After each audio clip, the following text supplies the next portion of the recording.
자, 그러면 50쪽에 부동산 경제론 자출지 한번 확인해 볼게요. 자, 일단 첫 번째 유량과 저량에 관련된 문제가 1번에 나오네요. 18회 때 나왔던 문제. 자, 1번부터 봅시다. 부동산 시장 분석 시 사용되는 유량 자료에는 순영업소득 유량 맞습니까? 소득은 무조건 유량이에요. 연간 이자 비용, 연간 맞죠? 유량 맞고, 월 임대료도 유량이고, 부동산 관리자의 월 급여 벌어들이는 건 다 유량이라 그랬죠. 그래서 우리 급여하고 아까 소득하고 있죠.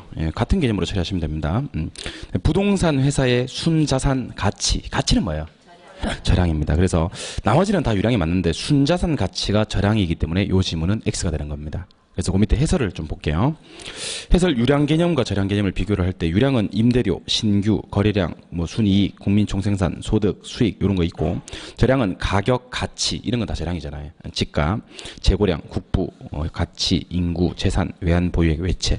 자꾸 반복해서 보시다 보면요, 나중에는 굳이 유량과 저량을 외우지 않아도 이런 문제는 쉽게 찾을 수가 있습니다. 1번 X죠? 예, 2번. 유량 개념에는 임대료 수입, 신규 주택 공급량, 주택 재고량, 부동산 회사의 단기 순이익, 주택 거래량 등이 있다. 아닌 거. 주택 재고량. 재고량은 저량이죠? 예, 이거는 X. 3번. 저량의 경제 변수에는 주택 재고, 임대료 수입, 가계의 자산, 근로자의 임금, 도시의 인구 규모, 신규 주택 공급량이 있다라고 되어 있는데, 이거는 유량과 저량을 한번 비교를 한번 해볼게요. 먼저 재고는 저량, 임대료는 유량, 가계 자산은 저량, 임금은 벌어들이는 거 유량, 인구는 저량, 신규는 유량. 이렇게 이거는 유량, 저량이 막 섞여 있어요. 그래서 다 저량이라고 보기는 힘듭니다. 그래서 해설에 보시면 주택 재고, 자산, 인규는 저량이고 임대료, 임금, 신규는 유량이다. 이렇게 보시는 거예요. 정답은 X. 4번. 계속 똑같은 지문이죠. 예. 유량 변수에는 하고 쭉 나와 있습니다. 지대 수입, 실물 자산, 인구, 아파트 생산량, 가계소득, 주택 재고 등이 있다 돼 있는데 뺄게요. 유량 아닌 거. 자산, 실물 자산, 그다음에 도시 인구, 그다음에 주택 재고. 요거 세 개는 저량으로 봐야 됩니다. 계속 X. 5번. 부동산의 신규 공급은 일정 시점에서 측정되는 저량 개념이 아니라 일정 기간 동안에 측정되는 유량 개념이다. 어때요? 맞죠. 신규는 유량이다. 6번. 부동산 수요 및 공급은 일정한 기간 동안에 거래하고자 하는 양을 나타내는 스톡 개념이다라고 되어 있습니다. OX, X. 일정 기간은 유량이잖아요. 유량은 플로우입니다. 그래서 스톡을 유량 플로우로 수정해 주셔야 되겠네요. 요거 X. 7번 문제. 유명한 지문이에요. 7번. 현재 우리나라에 1,500만 채 주택이 존재한다. 자, 현재란 단어가 뜨고 존재란 단어가 뜨죠. 자, 현재란 단어가 뜨고 그 동그라미 하면 안 되는데. 이거를 지난주 수업 안 들으셨나 보네요. 요걸 갖다가 우리가 이제 나중에 아무것도 없이 다시 봐야 돼요. 아무것도 없이 다시 봐야지 제대로 된 실력 측정이 가능하거든요. 그래서 방금 펜으로 체크하신 분들은 그거 연필로 지워주시기 바랍니다. 연필로. 아주 지우개로 지워주시기 바랍니다. 혹시 볼펜으로 하신 분들은 화이트로 지워주시기 바랍니다. 화이트로. 혹시 형광펜으로 체크하신 분들은 칼로 긁어내세요. 칼로 긁어내시고, 이건 아무것도 없는 가운데 다시 봐야 돼요. 아무것도 없는 가운데. 그래야지 나중에 제대로 된 실력 측정이 가능합니다. 제가 지금 이렇게 읽어드리는 건 자꾸 읽어드리면 혼자 복습하기가 상당히 수월하기 때문에 읽어드리는 거예요. 자, 7번. 현재란 말이 뜨고 존재란 말이 뜨면 이것만 보고 저량 공급이라고 해야 돼요. 저량 공급은 몇 개? 1,500만 개가 됩니다. 맞죠? 근데 그 중에 제 100만 채가 공가, 사람이 안 살아. 그럼 사람 살고 있는 거 몇 개? 1,400만 개. 1,400만 개가 뭐다? 저량의 수요량이다. 그래서 여기서는 지금 저량의 수요량만 물었는데 혹시 저량의 공급량을 묻는다면 1,500만 채다라는 말도 나와야 되기 때문에 해설에 그런 말이 있을 거야. 저량의 공급은 몇 개? 1,500만. 저량의 수요는 1,400만. 요것에 대응되는 개념으로 이런 지문이 나오기도 해요. 지난 1년 동안 A 지역에 1,000채 주택이 신규로 건설되었다. 이 중에서 50채가 미분양되었다. 그래서 진짜 유량과 저량이라는 단어를 직접적으로 주지는 않는다는 거예요. 예, 근데 1년 동안이란 말을 보고 신규로 건설이란 말을 보고 유량을 잡는 거예요. 예, 유량 공급은 몇 개? 1,000개. 맞아요? 1,000채가 공급이 됐는데 50채가 미분양됐잖아요. 그럼 수요된 건 몇 개? 950채. 그럼 감이 왔을 거야. 현재 존재하는 게 저량 공급이고 공급 빼버리면 저량 수요가 되고 1년 동안 신규로 건설되는 게 유량 공급이고 미분양 빼버리면 유량 수요가 된다. 이렇게 기억하시는 거예요. 대꾸를 이루어서 기억을 하시기 바랍니다. 가로 2번. 수요와 공급의 의. 1번 부동산 수요량은 특정 가격 수준에서 부동산을 구매하고자 하는 의사와 능력이 있는 수량이다. 그래요? 예. 일단 좀 조심하셔야 될 게 의사만 있으면 안 돼. 능력도 있어야 돼. 맞죠? 의사와 능력 있는 걸 무슨 수요? 유효 수요라고 하고 앞에 구매하고자 하는 이란 말이 있습니까? 요거는 사전적 개념이 되는 겁니다. 수요 공급은 사전적 개념이어야 되고 의사와 능력이 있어야 되니까 유효 수요여야 된다. 그런 개념입니다. 1번 옵니다. 예, 2번. 부수요. 그런데 이 부동산이 빠졌네 이거. 왜 이래지? 부수요. 주요 부분의 오타는 아니에요. 예, 부동산 수요. 자, 부동산 수요는 구입에 필요한 비용을 지불할 수 있는 경제적 능력이 뒷받침된 유효 수요의 개념이다. 또 나왔잖아요. 그죠? 예, 유효 수요여야 된다. 5. 예. 3번. 수요와 소요는 서로 다르다 개념이. OX. 5. 구매력 가지고 구분하는 거예요. 구매력 있으면 뭐 수요. 구매력 없으면 소요. 그럼 구매력 있는 유효 수요만 수요지. 구매력이 없는 잠재 수요는 수요가 아닙니다. 그렇죠? 예. 그래서 1번, 2번, 3번 셋 다 유효 수요를 얘기하고 있는 거예요. 사실은. 그러니까 수요가 되려면 구매력이 있는 유효 수요만 수요가 될 수 있다. 그런 개념을 아는지 모르는지를 측정하는 문제입니다. 4번. 부동산 가격이 상승하면 공급은 증가하고 가격이 하락하면 공급은 뭐한다? 감소한다. 항상 이렇게 보시면 돼요. P가 P가 가격이고 Q가 양이잖아요. 예. 근데 PQ가 이게 수요량 개념이면 반비례예요. PQ가 공급량 개념이면 이건 비례고요. 여기는 공급이에요, 공급. 가격이 상승하면 공급만 하고 증가, 가격 하락하면 공급은 감소. 공급 법칙에 대한 설명입니다. 5. 예. 5번. 한 국가 전체의 토지 공급량이 불변이라면 토지 공급의 가격 탄력성은 제로다라고 되어 있는데, 자, 절 보세요. 가격 탄력성이 1이면 무슨 탄력? 단위 탄력. 맞죠? 1보다 크면 탄력, 1보다 작으면 비탄력, 무한대면 완전 탄력, 제로면 완전 비탄력. 그게 달아야 되는 거야. 그러니까 우리가 배울 때는 수직이다, 완전 비탄력이라고 배웠는데 여기 시험에 나올 때는요 0이라고 나오기도 합니다. 같은 말이에요. 0은 완전 비탄력이다, 수직이다 이 말이에요. 알겠죠? 네, 그래서 토지 공급이 불변이라는 것은 물리적 공급을 얘기하는 겁니다. 국토 전체로 봤을 때. 그럼 요거는 완전 비탄력 맞나요? 그래서 수직이다. 그래서 해설해 보시면 국가 전체의 물리적 공급은 완전 비탄력적이다라고 돼 있죠. 완전 비탄력이 기울기로 표현하면 뭐고 수직이고 숫자로 표현하면 뭐다? 0이다. 그래서 0, 수직, 완전 비탄력 이 말들이 다 같은 말이라는 걸 알면 되는 거예요. 맞는 지문입니다. 예, 한 장 넘길게요. 6번. 토지는 용도의 다양성으로 인해 우하향하는 공급 곡선을 가진다. OX, X. 수요 곡선이 어떤 모양이고 우하향이고 공급 곡선은 우상향이죠. 그래서 물리적 공급 곡선은 수직이지만 경제적 공급 곡선은 용도의 다양성이므로 우상향을 가진다라고 해야 되는 겁니다. 요 지문은 X고요. 이 정도가 작년에 나왔던 문제예요. 공급 곡선의 모양만 알면 풀 수 있는 문제. 사실은 뜯어서 보면 정말 쉬운 지문들이 많습니다. 뜯어서 보면 6번 X입니다. 예, 7번. 주택 임대료가 상승하면 다른 재화의 가격이 상대적으로 하락하여 임대 수요량이 감소하는 것은 대체 효과에 대한 설명이다. 그랬는데 7번 한번 보죠. 자, 수요 법칙이 성립하는 이유는 크게 두 가지로 얘기할 수가 있습니다. 하나는 소득 효과고 또 하나는 대체 효과예요. 소득 효과는 재화가 한 개가 나와요. 그리고 실질 소득이란 말이 뜹니다. 대체 효과에는요, 재화가 X제가 하나 뜨고요, Y제가 하나 더 떠요. 자, 그럼 제가 소개해 드릴게요. 한번 대답해 보세요. 재화의 가격이 하락하면 내 실질 소득이 증가되어서 수요가 증가된다. 이게 뭐예요? 소득 효과. 재화의 가격이 하락하면 내 실질 소득이 감소해서 수요가 증가된다. 이게 소득 효과라고요. 근데 대체 효과는 그런 거 아니에요. 한 재화의 가격이 하락을 하잖아요. 그럼 다른 재화 값이 상대적으로 비싸죠. 그럼 다른 재화 사고 안 사고? 안 사고. 내 거 산다. 이게 대체 효과예요. 다시. 이거 가격이 올라요.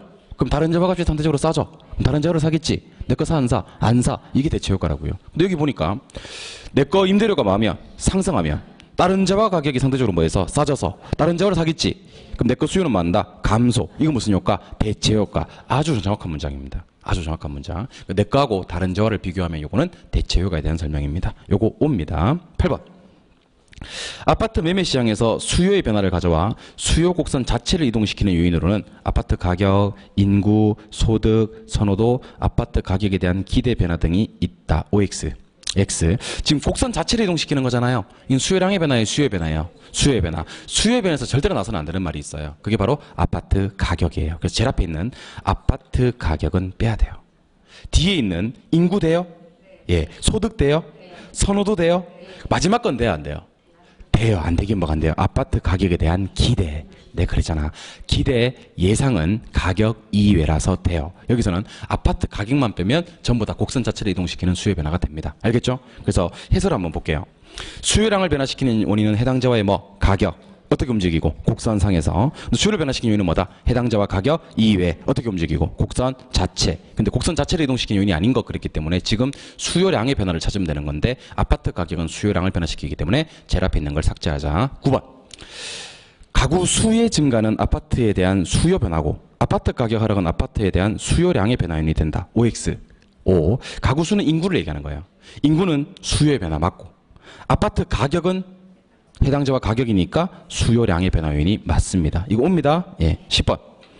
부동산 수요자의 소득이나 인구가 변해서 동일한 가격 수준에서 곡선이 이동해버렸다. 그럼 이거는 부동산 수요의 변화라고 한다. 맞는 지문이죠? 이거 틀린 지문을 낼 때 이렇게 내면 됩니다.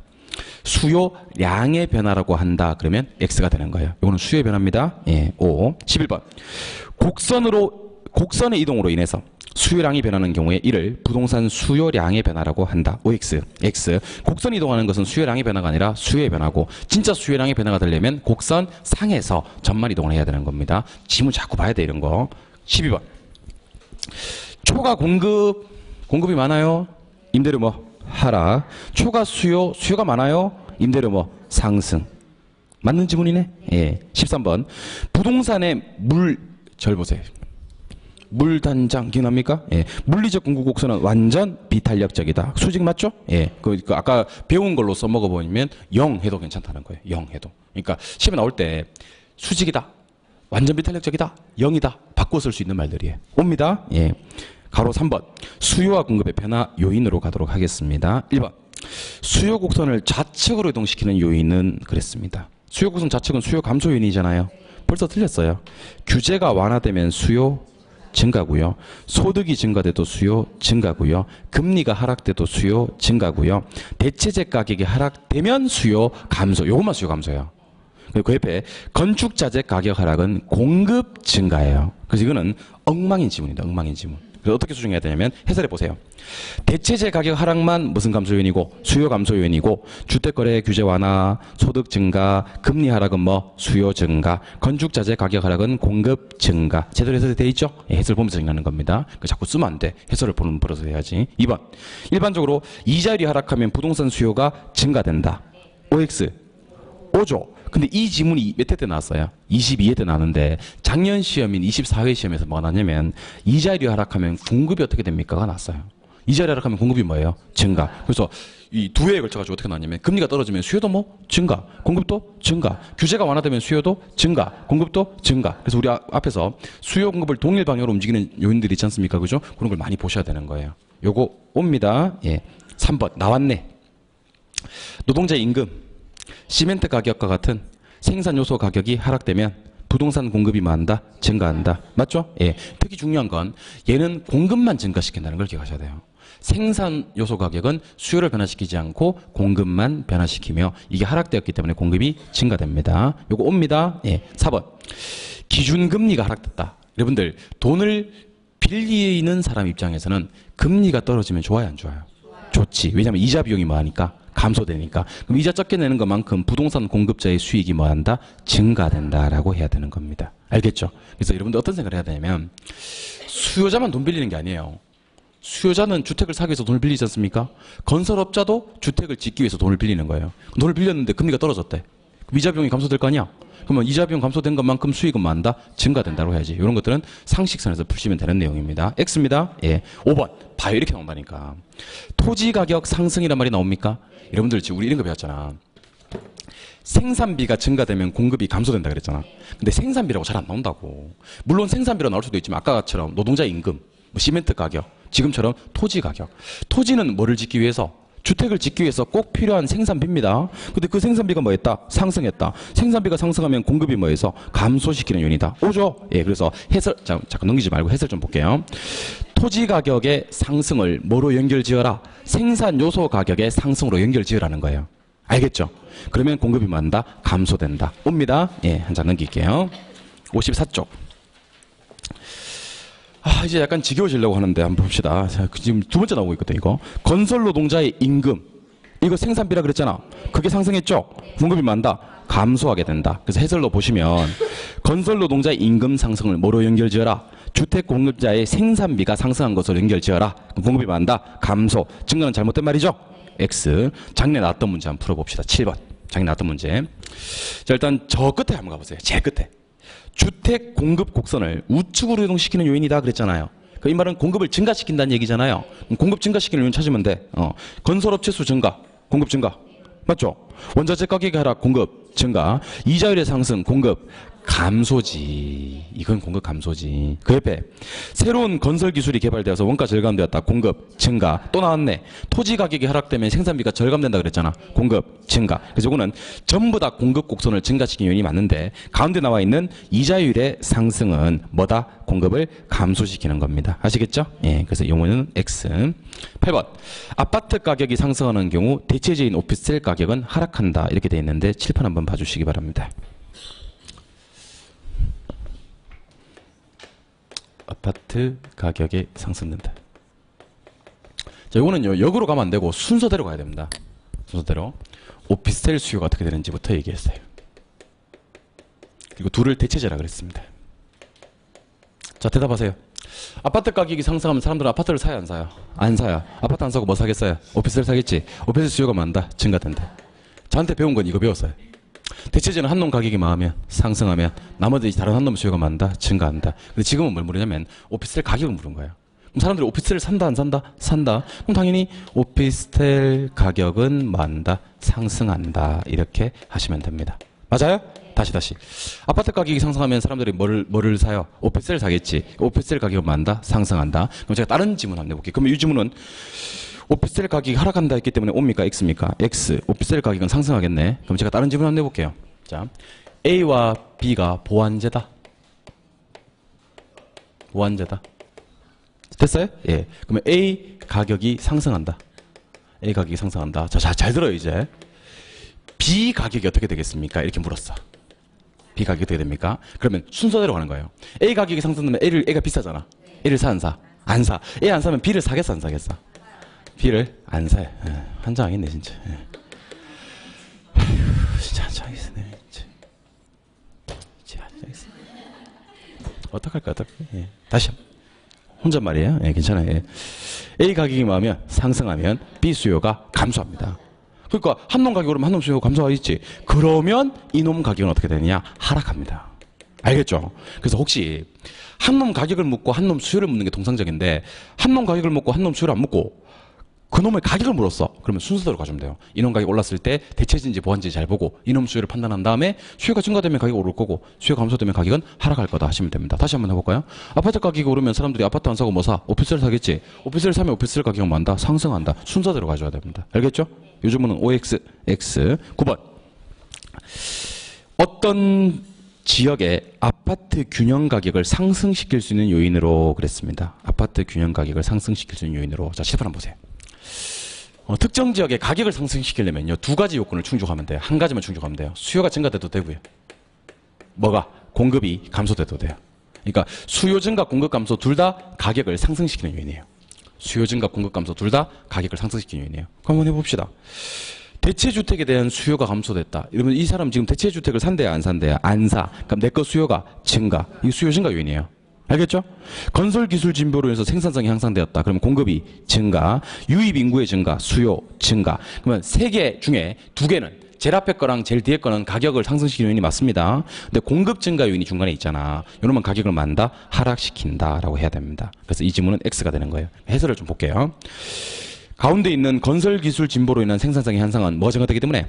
공급이 증가되기 때문에 뭐가 발생하고? 초과 공급. 그럼 균형 가격이 많다? 하락한다. 하지만 나머지 내용 두 개는 수요가 뭐해서? 증가, 초과, 수요, 가격, 상승 가져온다. 해설 이해되시죠? 예, X.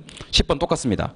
임대료를 상승시키는 요인으로 찾았습니다. 10번요. 임대료를 상승시키려면 수요 뭐? 증가, 공급, 감소. 둘 중에 하나만 나와주면 돼. 예. 해당 지역과 대체 관계에 있는 인근 주거 지역에 쓰레기 소각장이 설치되었다. 그랬습니다. 여러분들 잘 보세요. 내 지역 말고 대체 관계 있는 지역에 쓰레기 소각장이 설치되면 그 지역 수요는 감소, 내 지역 수요는 증가. 이거 수요 증가 요인입니다. 그러니까 쓰레기 소각장 나왔다고 해서 무조건 수요 감소가 아니고 대체 지역에 쓰레기 소각장이 설치되면 그 지역 수요는 감소, 내 지역 수요는 증가. 근데 이거는 맞아. 근데 그 옆에 소비에 있어서 해당 아파트와 보완제 관계에 있는 재화의 가격이 상승되었다. 그런 말이 있습니까? 예. 보완제 가격이 상승하면 반대로 수요는 감소합니다. 그래서 요거는 가격을 하락시키는 요인이에요. 수요 감소라서. 그래서 밑에 해설을 보시면 보완제 가격 상승 요놈은 수요를 뭐 감소. 따라서 임대료 뭐 하락. 요거 때문에 틀린 거예요. 알겠죠? 예. 11번. 소득이란 말이 뜹니까? 대답해 주실래요? 소득에. 한 번 더. 소득에. 그럼 일단 정상제, 열등제, 중간제 중에 하나잖아. 10%와 8% 중요합니까? 한 개도 안 중요합니까? 그럼 방향만 보면 되겠네. 소득, 증가, 수요, 증가, 무슨 제? 정상제. 정상제죠? 이거는 OX, X. 그래서 정답을 좀 수정해 주시기 바랍니다. 11번의 정답은 X로 수정해 주시기 바랍니다. 여기 몇 개 있더라고요. 제가 혼신의 힘을 다해서 찾았는데, 내가 볼 때는 없었어요. 없었는데, 나중에 정오표 만들어서 드릴게요. 미안합니다. 예, 미안합니다. 54쪽에 11번의 정답은 X로 수정해 주시기 바랍니다. 해설은 맞아요. 해설은 맞는데, 11번의 정답을 X로 해주시기 바랍니다. 해설 잘 달아놓고 봐. 내가 이걸 열등제 아니다, 정상제다 해설 달았잖아, 내가. 그래 놓고 이게 갑자기 미쳐가지고 내가 이걸 오라고 한 것 같아요. 미안합니다. X입니다. 예. 12번. A 가격 나옵니까? 뭐 했어? 상승. B 수요 나옵니까? 뭐? 증가. 질문요. 5% 10% 중요합니까? 한 개도 안 중요합니다. 그럼 A 가격이 상승하고 B 수요가 증가되면 둘은 무슨 제? 대체제고. A 가격이 상승했다 그랬잖아. 근데 C 수요는 뭐하잖아? 감소하잖아. 그럼 둘은 무슨 제? 보완제. 그래서 A, B는 무슨 제? 대체제. A, C는 무슨 제? 보완제. OX. O가 되는 겁니다. 그러니까 이런 지문을 많이 풀어봐야 돼. 이런 지문을. 그러니까 이런 지문이 지금 11번하고 떨어져 있어서 조금 마음이 아쉬운데 11번하고 12번을 갖다 같이 보셔야 돼, 사실은. 자, 11번은 소득에는 뭐 정렬중, 12번은 교차에는 대보도. 교차 대보도 할 때는 어떻게 처리하셔야 되냐면, 교차 대보도 할 때는 한 놈 가격과 나머지 한 놈의 수요가 같은 방향인지 반대 방향인지를 보는 겁니다. 알겠죠? 자꾸 보다 보면요, 나중에는 정상제, 열등제, 중간제, 대체제, 보완제, 독립제를 이해 못하는 사람을 여러분들이 이해 못하게 돼요. 이걸 자꾸 보다 보면 난 대체제 보완제가 이해하는데 그 사람을 여러분 이해를 못한다니까. 그게 왜 이해가 안 돼? 이렇게 된다니까. 알겠죠? 우리 대체제 보완제 이해 못하는 사람을 이해 못하는 날까지 한번 열심히 한번 해봅시다. 알겠죠? 무슨 말인지 모릅니까? 예, 이것도 이해 못해요? 예, 13번. 13번. 아파트 신축에 필요한 원자재 가격이 하락하였다 그랬습니다. 자, 한번 가봅시다. 원자재 가격이 하락하면 원래는 공급이 뭐야? 원래는 공급이 증가지. 그런데 단기에 해볼게요. 단기에. 장기에 해볼게요. 장기에. 단기 공급 불변해요. 맞죠? 원자재 가격이 하락해도 장기로 가야지 공급이 증가됩니다. 맞아요? 그럼 임대료는 단기는 임대료 불변합니다. 아니 가만히 있는데 뭐 임대료 가만히 있지. 맞아요? 장기로 가면 공급이 많으면서 증가되면서 임대료가 많다 상승합니다. 하락합니다. 미안합니다. 하락합니다. 그래서 단기에는 임대료가 변화가 없고 장기에는 임대료가 하락한다. 어때요? 맞는 말입니다. 알겠죠? 단기, 장기 구분해야 돼. 가로 4번. 균형 가격과 균형 양입니다. 자, 일단 계산 문제가 지금 1번부터 3번까지 이렇게 세 문제가 나오고 있습니다. 근데 계산 문제라고 해봐야 사실은 뭐 큰 계산 문제도 아니야. 한번 봅시다. 예. 지금 보세요. 공급량은 300이고 수요가 원래 저랬다가 저렇게 변했대요. 요랬다가 저렇게 변했대. 이때 시장 균형 가격은 25만큼 감소한다 그랬는데 이건 어떻게 하냐면, 자 보세요. 우리는 습관처럼 어떻게 공부를 했었냐면 QD를 먼저 썼었죠. QS를 나중에 썼었고. 근데 제가 그랬잖아 아까. 지금 QD와 QS가 하나 더 나오는 거 과정이에요 이게. 자 보세요. QS가 얼마래? 300이래. 그럼 여기 300 쓸게. 맞죠? 근데 QD1이라고 돼 있습니까? QD1이 원래는 얼마였다가 500 마이너스 2P였다가 요게 얼마로? QD2가 450 마이너스 2P로 변한 거야. 근데 QS는 변했다는 얘기가 없죠? 그럼 그대로 300인 거지. 그래서 이건 집에 가서 흰 종이에다가 연습장에다가 빨리 푸는 연습을 해야 됩니다. 이것도 빨리 안 풀어버리면 심리학에서 못 맞추는 문제가, 이게 정말 쉬운 문제거든요.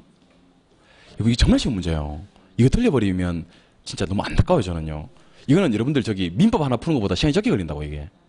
그러니까 이런 문제는 대신에 연습을 해야 돼. 연습이 된 사람들은요. 심리에 가서 이런 문제도 내가 대충 이런 문제를 몇 초 만에 풀 수 있는지를 알 수 있다고. 근데 이게 연습이 안 돼 있는 분들은요. 가늠을 못 하는 거야. 그래서 어떤 사람들은 괜히 들어갔다가 시간만 너무 잡아먹는 경우가 있고 어떤 사람은 풀 수 있는데 못 푸는 경우도 있고 그렇다니까. 그래서 옆에 초시계를 딱 놔두고 계산 문제는 초시계 딱 놔두고 찍! 한 다음에 바로 이제 푸는 거지. 다 풀고 나서 초를 보라고. 몇 초에 풀었는지. 그 초를 갖다 잠시 단축시켜야 됩니다. 물론 신속에 정확까지 해야 되겠지. 한번 해볼게요. 자, 마음의 준비하시고 시작. 500 마이너스 2p는 얼마? 300. 빨리. 2p 얼마? 200. p는 얼마? 100. 더 빨리. 빨리. 450 마이너스 2p는 얼마? 300. 빨리. 2p는 얼마? 150. 그럼 p는 얼마? 75가 됩니다. 맞아요? 예. 그러면 가격은 얼마에서? 100에서 75로 갔네. 맞아요? 가격은 얼마만큼? 25만큼 하락했다라고 볼 수가 있겠네요. 가격은 25만큼 감소한다. 맞네요? 예, 1번은 O. 됐나요? 2번. 자, 수요함수는 요랬고 공급함수는 저랬다. 근데 소득 증가로 수요함수가 저렇게 변했다. 이때 균형 가격은 300에서 400으로 상승하고 양은 600에서 800으로 증가한다라는 지문이 떴어요. 자, 이것도 똑같은 문제예요. 완전히 똑같은 문제예요. 자, 한번 해볼게요. 지금 수요함수는 어떻게 되어 있냐면 900 마이너스 P. 맞죠? 얘는 뭐? 2P. 900 마이너스 P. 맞죠? 이거는 2P. 근데 수요함수가 변했다. 어떻게? 1200 마이너스 P로 변했다. 얘는 그대로 얼마? 2P. 아까랑 똑같은 문제라고. 자, 한번 빨리 풀어보죠. 시작. 900 마이너스 P는 2P. P는 3P. 3P는 900. P는 300. 300을 대입해봐. Q는 얼마? 600. 맞아요? 더 빨리. 1200 마이너스 P는 2P. 늦었어. 3P. 3P는 1200. P는 얼마? 400. 오, 너무 늦는데 이러다가는 Q는 얼마? 800. 이렇게 해놓고 가격은 300에서 400으로 갔고 양은 600에서 800으로 갔다. 맞네요? 예, 이것도 O. 3번 문제. 시장 수요함수는 P는 100-4QD이다. 이때 시장 수요자 숫자가 2배가 된다면 새로운 시장 수요함수를 QM으로 표기할 때 P는 100-2QM이 된다라고 돼 있죠. 예, 이 문제는 P를 칠판 보시죠. 원래는 이렇게 풀어요. P는 100-4QD다 이렇게 돼 있잖아요. 예, 원래는 이렇게 풀어요. 원래는 넘어갑니다. 4QD는 100-P. 그럼 QD만 남기려고 그러면 4로 나눠주면 되겠네. 25-4분의 1P. 몇 배? 2배. 곱하기 2 때립니다. 2배니까. 그럼 이거 50-2분의 1P는 이제 QM이 되는 거예요. 맞죠? 근데 이걸 똑같이 왔다리 갔다리 해서 P는 얼마인지를 구합시다. 시작. 2분의 1P는 얼마? 50-QM. 그럼 2를 곱해버리면 P는 100-2QM 해서 이 지문도 맞는 지문인데 제가 이 지문을 빨리 푸는 방법 알려드릴게요. 칠판이요. 자, P는 100-4QD 맞습니까? 몇 배? 2배. 자, 일단 이런 문제가 시험에 뜨면요. 이유 없이 그냥 요까지 똑같이 씁니다. 요까지 똑같이. 자, 그럼 얼마? P는 100 마이너스까지 똑같이 쓰고 몇 배 하는 걸로 이걸 나눠. 그럼 얼마? 2. 4를 2로 나누면 2. 그 다음에 QD를 바꿔. QM으로. 그래서 요 과정을 한번 저랑 연습을 좀 합시다. P는 100 마이너스까지 똑같이 쓴다. 됐어요? 몇 배 하는 것으로 QD 앞에 있는 숫자를 나눈다. 됐어요? 그리고 QD를 뭐로 바꾼다? QM으로 바꾼다. 자, 그럼 한번 해봅시다, 이제. 쌤, 이거 왜 이렇게 하는 건데요? 그냥 잠자코 해요. 하라면 해요. 그냥. 안 그러면 저래 해야 돼, 저래. 좋게 얘기할 때 이렇게 하는 게 좋아요. 다시. P는 900 플러스 80QD. 우리 좀 어려운 거 한번 해봅시다. 맨날 쉬운 거 말 수 있나? 어려운 거. 40배. 절단 낫지, 40배. 예. 그럼 새로운 시장 수요함수는 그럽니다. 그 이유 없어요. 이유 없이 P는 900 플러스까지 똑같이 쓰는 거예요. 알겠죠? 시작. P는 900 플러스. 그리고 이걸로 몇 배 하는 걸 나눠. 80을 40배로 나누면 얼마? 2. 그 다음에 QM. 이렇게 하는 거지. 됐어요? 그럼 몇 개까지 대봅시다. 8배. 8배. 하는 겁니다. 시작. P는 900 플러스 10QM. 이렇게 하면 된다는 거지. 무슨 알겠죠? 그래서 이런 문제는요. 지금부터 암산으로 풀겠습니다. 암산으로. 자, 3번에 시장 수렴수는 P는 100-4QD입니까? 몇 배? 2배. 바로 합시다. 시작. P는 100-2QM. 맞네. 하면서 넘어가면 돼요. 알겠죠? 예, 5. 한 장 넘깁니다. 4번. 균형 상태인 시장에서 건축 원자재 가격이 하락하면 그랬습니다. 나왔잖아. 근데 이렇게 나온다 그랬거든, 내가. 자, 건축 원자재 가격이 하락하면 공급이 뭡니까? 증가. 자, 저를 보시고요. 수요가 증가되면 가격 상승의 양증가잖아요.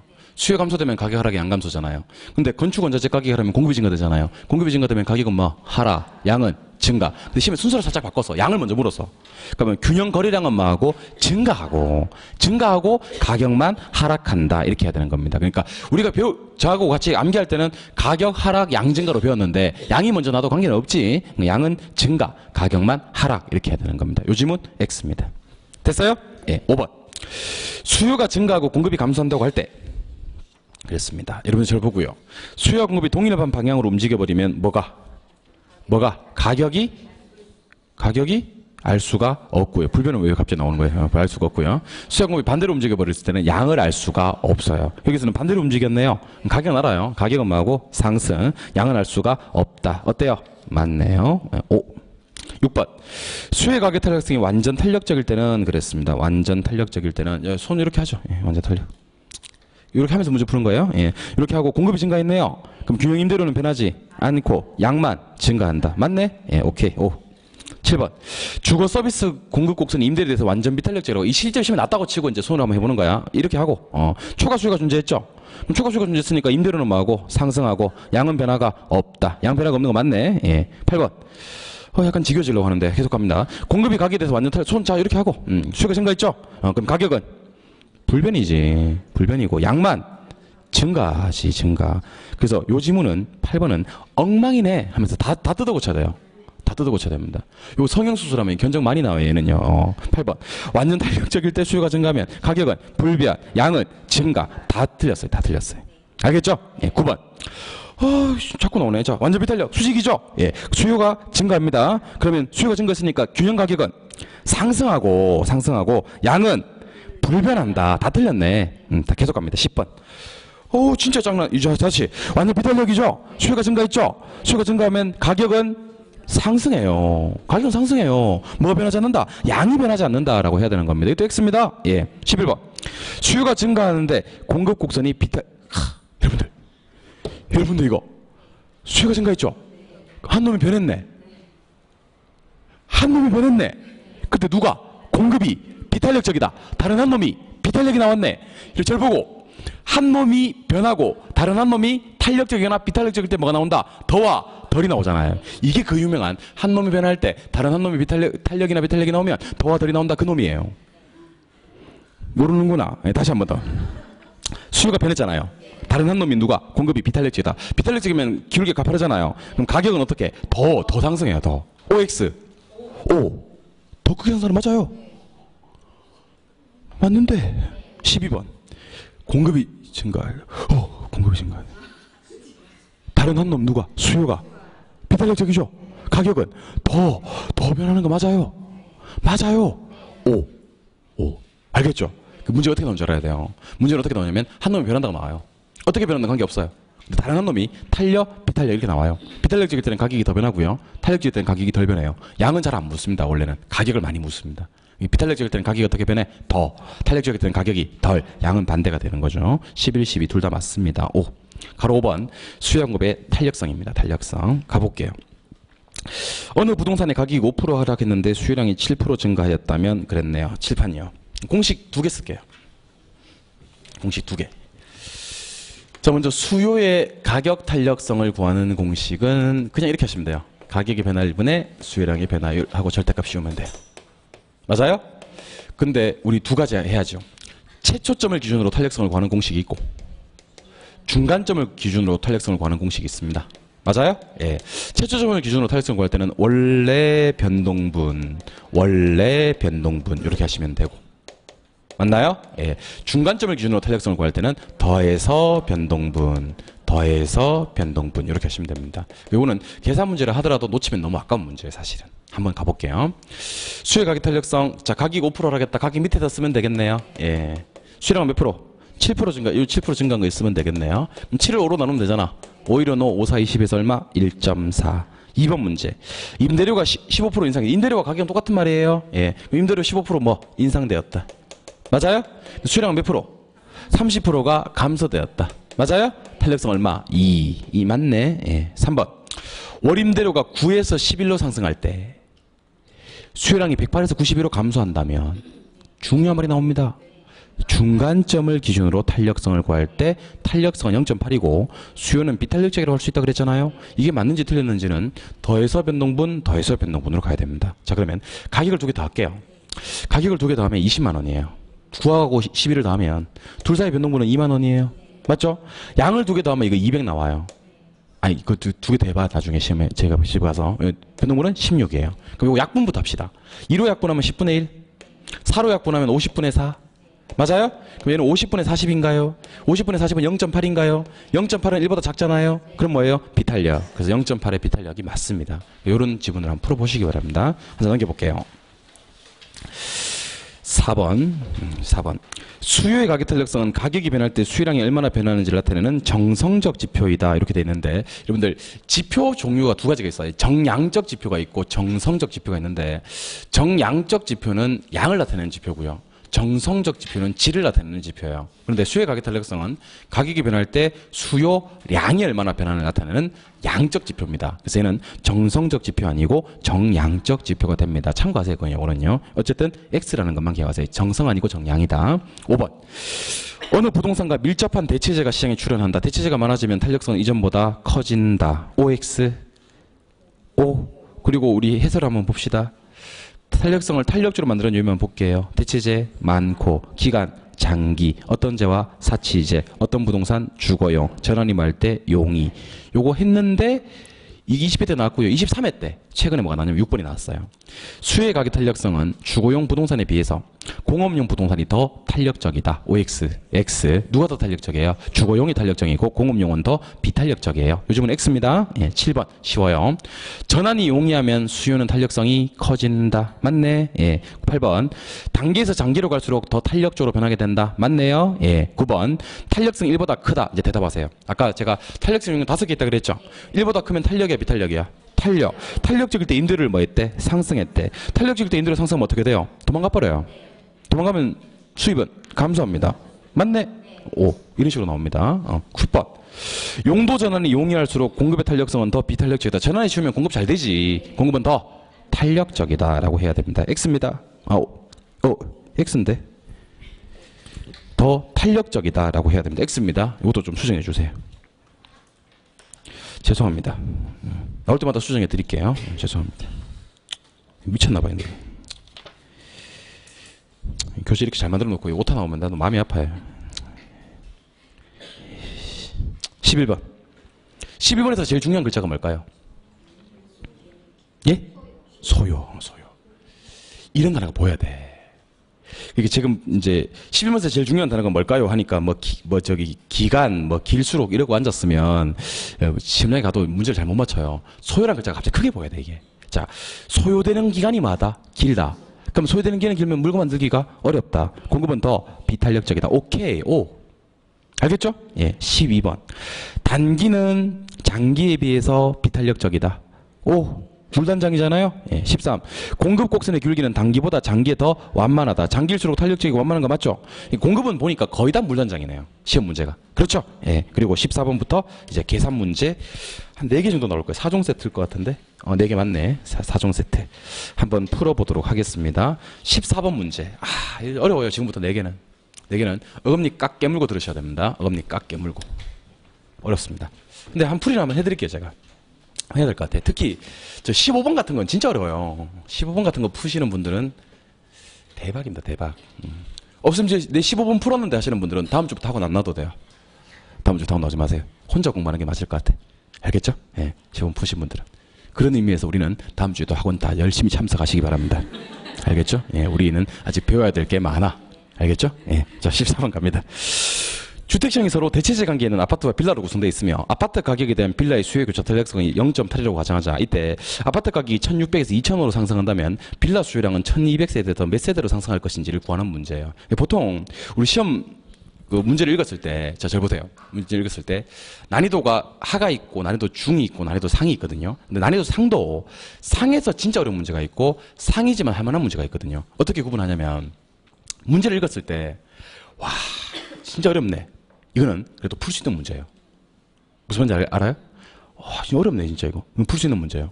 근데 진짜 어려운 문제는 뭔지 아세요? 문제를 읽어놓고 뭐라는 거야 이게 씨 하는 거. 이건 진짜 어려운 문제예요. 그러니까 문제가 어려운 문제는요. 뭘 묻는지조차 모르게 나와요. 그게 진짜 어려운 문제예요. 그러니까 읽는 순간 무슨 말인지 알겠어. 근데 느낌상 좀 어려운 것 같아. 그는 풀 수 있는 문제예요 사실은. 근데 문제를 읽었는데 뭐라는 거야 씨 하는 게 진짜 어려운 문제예요. 이런 문제 한번 풀어보겠습니다. 자, 아파트 가격이 1600에서 얼마로? 2000으로 상승했다고 돼 있어요. 맞아요? 예. 근데 빌라 수요량은 얼마 있어? 1200세대에서 얼마로? 1440세대로 증가한다고 돼 있죠? 근데 1200세대에서 몇 세대로 증가할지는 좀 일단 갈로로 비워놓을게요. 그리고 수요의 교차 탄력성이 얼마라 그랬습니까? 0.8이라고 했습니다. 맞아요? 예. 그럼 대답 한번 해보세요. 탄력성 구하는 공식은 원래 변동분 맞나요? 예, 한번 해봅시다. 원래 가격이 얼마예요? 1600. 맞아요? 변동분은 얼마? 400. 원래 수요량은 1200. 변동분은 X. 모르겠어요? 탄력성이 얼마예요? 0.8이에요. 요걸 한번 구해볼게요. 요거는 4분의 1인가요? 예, 그럼 요거는 1200분의 4X는 960 하시면 됩니다. 미쳤나봐요. 0.6, 0.8 하시면 됩니다. 1200분의 4x잖아요. 4x는 960 하시면 돼요. x는 240이에요. 무슨 말인지 알겠죠? 예. 근데 우리가 방금 구한 240이 뭔지 한번 대답해 보아요. 시작. 원래 변동분. 자, 그러면 240은 변동분이에요. 변동분. 그럼 1200개에 대해서 몇 개가 변동할 거다? 240개가 변동할 거다. 근데 여기서 골치가 아파요. 자, 1200에서 240개가 변동하면요. 960이 될 수도 있어. 그렇잖아. 그리고 1200에서 240개가 변동하면 1440이 될 수도 있어. 그럼 이거는 상황을 봐야 돼. 자, 보세요. 뭐가 올랐어요? 아파트 가격이 올랐어요. 맞아요? 아파트 가격이 오르면 사람들은 뭐를 안 사? 아파트를 안 사, 아파트를. 아파트를 안 사고 뭐 사? 빌라 사. 왜 빌라 사? 대체제니까. 대체제면 대체제로 나오고 있어요, 지금. 첫 문장이 대체제야. 맞죠? 그럼 240개를 더 사야 돼? 그럼 얼마? 1440세대가 된다. 이렇게 푸는 거예요. 그래서 이 문제가 녹록한 문제가 아니에요. 원래 변동분에 변동분 x를 구해. 그 x가 얼마야? 240이야. 이따 미지수 구하는 것도 첫 번째 난관인데 240을 구해놓고도요. 어떤 사람 빼는 사람이 있어요. 그 왜 뺐어요? 그러니까 가격 올랐잖아. 씨 한다니까. 예, 물론 가격 오르면 수요량을 감소시켜야죠. 근데 그거는 아파트 수요량을 감소시키는 거예요. 빌라 수요량은 늘어야 돼요. 그래서 240개가 늘어서 1440개가 됩니다. 알겠어요? 예, 그 답은 1440개가 된다. 15번. 이 문제 진짜 어려워요. 아파트 공간에 대한 수요의 임대료 탄력성은 0.8이고 소득 탄력성은 0.5다. 아파트 임대료가 10% 상승하였음에도 아파트 수요량이 2% 증가한다면 소득은 20%가 증가돼야 된다. 대부분의 수험생 이걸 읽으면서 뭐라고 하냐면 뭐라는 거야 씨 하는 거죠. 이게. 진짜 어려운 문제 이런 문제입니다. 읽어놓고 뭔지 모르는 문제. 집안 보죠. 한번 봐요. 우리 한번 도전해 보아요. 예. 수요의 임대료 탄력성이요. 수요 임대료 탄력성은 임대료의 변화율 분의 수요량의 변화율이에요. 맞아요? 예. 또 한번 해보죠. 수요의 소득 탄력성은 무엇의 변화율 분의? 소득의 변화율 분의 수요량의 변화율이에요. 맞아요? 예. 근데 공식을 한번 써볼게요. 제가. 수요 임대료 탄력성은 지금 얼마라고 돼 있냐면 0.8이라고 돼 있고 소득 탄력성은 0.5라고 돼 있어요. 그렇죠? 예. 근데 임대료를 몇 프로 올렸다? 10% 올렸다. 그럼 질문 드리겠습니다. 임대료 10% 오르면 수요량은 늘어야 돼? 줄어야 돼? 줄어야 돼. 얼마 줄여야 돼? 8% 줄여야 돼요. 왜? 0.8이니까. 그럼 대답하세요. 수요는 지금 몇 프로 줄게 생겼어? 8% 줄게 생겼어. 왜 8% 줄게 생겼냐면 임대료를 뭐 했기 때문에? 올렸기 때문에. 수요량은 줄어야 돼. 맞죠? 근데 지문에 보니까 수요량이 줄었대 안 줄었대? 안 줄었대. 수요량이 2% 증가했대. 그럼 저 보세요. 원래는 8% 줄여야 되는데 지금 결과적으로 2% 증가했다 그랬잖아. 아니 그러면 원래 8% 줄여야 되는데 2% 증가될 수가 있어 없어? 있어. 소득 때문에 수요가 10%만 증가돼 준다면 아니야, 봐봐요. 소득 때문에 수요가 몇 프로 증가되어 준다면 10%만 증가되어 준다면 몇 프로 까먹고도 8% 까먹고도 몇 프로 남아? 2% 남아. 그럼 우리가 지금 원하는 건 얘를 10% 증가시켜주면 해결이 다 된다고. 맞잖아요. 다시. 임대료 때문에 수요량이 몇 프로 줄게 생겼어? 8% 줄게 생겼어. 근데 뭐를 늘리면? 소득을 늘리면 수요량이 늘 건데 몇 프로만 늘리면 10%만 늘리면 임대료 때문에 수요량 8% 준 거 까먹고도 몇 프로 남아요? 2%가 남아요. 그럼 얘를 10% 증가시키려면 소득 탄력성이 얼마니까? 0.5니까 소득을 몇 프로 증가시키면 해결된다? 20% 증가시키면 해결되는 거예요. 그래서 정답은 소득 20% 증가가 답이 되는 거예요. 괜찮아요, 여러분들. 어차피 다 틀리는 문제 시험장에 가면. 근데 이런 것도 있다라는 걸 보여드린 겁니다. 근데 이거랑 정말 비슷한 문제가 작년에 나왔어요. 정말 흡사한 문제가 작년에 나왔어요. 한참 넘겨볼까요? 아, 이거 정말 흡사한 문제인데. 작년에 나왔던 문제가 17번 문제예요. 17번 문제. 17번 문제를 제가 먼저 볼게요. 17번. 17번. 부동산에 대한 수요의 가격 탄력성과 소득 탄력성이 각각 0.9와 0.5이다. 이렇게 돼 있습니까? 자, 그럼 보세요. 수요의 무슨 탄력성하고 수요의 가격 탄력성하고 맞아요? 수요의 무슨 탄력성하고 소득 탄력성하고가 각각 0.9와 0.5다. 이렇게 돼 있는 거야. 맞죠? 그 다음에 문제가 어떻게 나왔냐면 가격을 몇 프로? 2% 상승했고 2% 상승했고 맞아요? 소득은 얼마? 4% 증가했다. 그럼 자 대답 한번 해봐요. 가격이 2% 오르면 수요량은 몇 프로 줄어? 1.8% 줄어. 2918. 그럼 수요량은 1.8% 줄게 생겼네. 맞아요? 근데 소득은 몇 프로 올렸어? 4% 올렸어. 4, 5, 20. 그럼 수요는 몇 프로 줄어? 2% 늘지. 2% 늘지. 맞아요? 그럼 결과적으로 계산해보면 수요량은 0.2%가 는 거야. 괜히 했어, 씨. 괜히 했어. 그리고 봐봐요. 가격을 올리면 수요량은 준다. 소득을 늘리면 수요량은 는다. 요거 두 개 다라는 거예요. 그러니까 수요량 마이너스 1.8%잖아요. 플러스 2.0%잖아요. 그럼 플러스 0.2%라고. 이게 작년에 나왔어요. 그래서 이 지문은 0.2% 증가된다. 5가 되는 겁니다. 16번 문제. 최근 부동산 시장에서 소형 아파트 임대료가 10% 상승함에 따라 수요량은 5% 감소했다. 자, 한번 봅시다. 수요의 가격 탄력성 구하는 공식은 무엇의 변화율 분의 가격의 변화율 분의 수요량의 변화율. 맞아요? 근데 가격을 몇 프로 올렸다? 10% 올렸다. 수요량 몇 프로 줄었다? 5% 줄었다. 그럼 탄력성은 얼마다? 0.5다. 0.5는 1보다 크다 작다? 작다. 그럼 얘는 비탄력이죠? 예. 그 다음에 소형 아파트 임대료를 10% 올렸는데 오피스텔 수요가 몇 프로 증가했다? 7% 증가했다. 잘 보고요. 한 놈 가격 상승하는데 나머지 한 놈 수요가 증가되면 둘은 무슨 제다? 대체제다. 그래서 이렇게 해야 됩니다. 이 소형 아파트의 탄력성은 탄력적이며 둘의 관계는 보완제이다. OX, X. 얘는 0.5이기 때문에 비탄력적이고 이 둘은 무슨 관계다? 대체제 관계다라고 해야 되는 거예요. 그래서 이 지문은 뭐요? X가 되는 겁니다. 알겠죠? 예. 경기 변동은 조금 빠른 속도로 확인하고 오늘 집에 갑시다. 요거 좀 봐봐요. 우리가 수업 들을 때는 뭐 괜찮게 들었잖아요.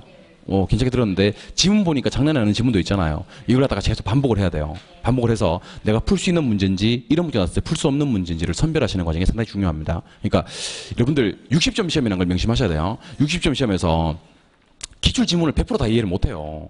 다 이해를 못하는데 적어도 뭐는 해야 되면 이런 지문이 나왔을 때 내가 풀 수 있는 문제인지 이런 문제 나왔을 때 풀 수 없는 문제인지를 선별하시고요. 공부를 조금 더 하면 풀 수 있는 문제인지 공부를 좀 더 하고 나발이고 못 푸는 문제인지를 또 선별하셔야 돼요. 그러니까 기출 지문을 보라는 이유가 여러분들이 마음의 준비를 하시라는 거예요. 마음의 준비를. 그러니까 진단이 안 돼 있으면요. 마음의 준비를 못 해요. 근데 이렇게 기출 지문을 보시면서 진단을 하시면 얼마든지 마음의 준비를 하실 수가 있습니다. 알겠죠? 예. 경기 변동 갑니다. 자, 경기 변동은 순환 있고 추세 있고 계절 있고 무작위 있다. OX.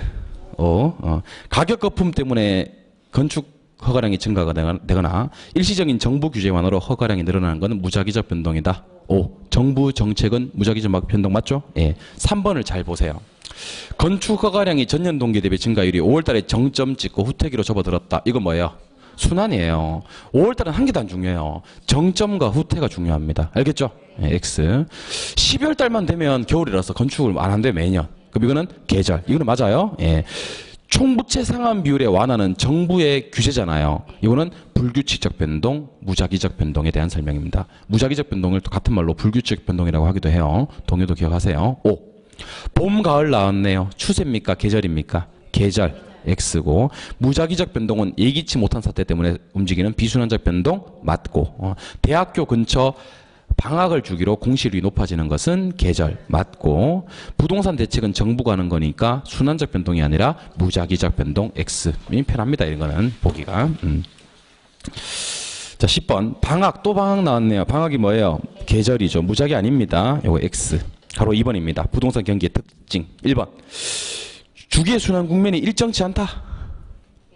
일정치 않잖아요. 불분명, 불명확, 불규칙이니까. 예. 선행하기도 하고 때로는 후행할 수도 있다. 지멋대로니까 일반적으로 부동산 경기는 여러 부동산의 유형과 지역에서 동시에 같은 국면으로 진행이 된다. X. 지역마다 다르다. X. 일반적으로 건축 착공량하고 거래량을 부동산 경기 지표로 많이 쓴다. 건축량은 공급 지표고요. 거래량은 수요 지표니까요. O. 예, 5번. 부동산 경기는 도시별로 다르게 변동하고요. 같은 도시라도 지역에 따라 다른 양상을 보일 수 있다. 이거 설명해 달라 그러면 안 돼요. 이거 오니까 오라고 하겠지. 6번. 부동산 경기는 부동산 시장의 일반 경기 변동처럼 상승 하락이 반복되는 걸 경기 변동이라고 하는 거 맞죠? 예. 7번. 부동산 경기는 일반 경기와 다르게 일정한 주기와 동일한 진폭으로 규칙적, 안정적으로 반복되며 순환된다. 불분명, 불명확, 불규칙. X입니다. 예. 부동산 경기도 4개 국면이다 그러면 돼야 안 돼요? 맞아요. 절대로 5개 국면이라고 하면 안 돼. 부동산 경기도 4개 국면이에요. 5개 국면 하면 틀려요? 4개 국면 O. 3번. 부동산 경기의 순환 국면별 특징입니다. 자, 부동산 경기가 상승 국면에 들어섰다. 손가락 올리고. 누가 중시돼요? 매도자. 그럼 누구 주도? 판매자 주도 시장이지. 매도자니까 예, X. 부동산 경기 후퇴 국면. 자, 후퇴 손 떨어뜨리고 누가 중시됩니까? 매수자. X네요. 예. 3번. 부동산 경기 회복기와 상향기는 누가 중시? 매도자. 허가 건수 늘고 공실률은 감소한다. 오케이. 한 장 넘깁니다. 4번. 부동산 경기 후퇴와 하향기는 매수자 중시. 맞죠?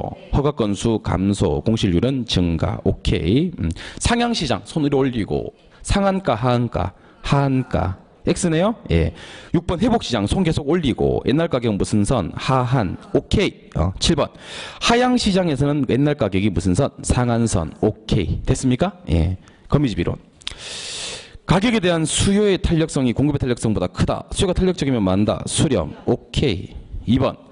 가격에 대한 수요의 탄력성과 공급의 탄력성이 같다. 그러면 만다. 규칙, 순환. 뭐 이런 말이 나와야 됩니다. 수렴 안 해요. 발산하지도 않고요. 이거는 X.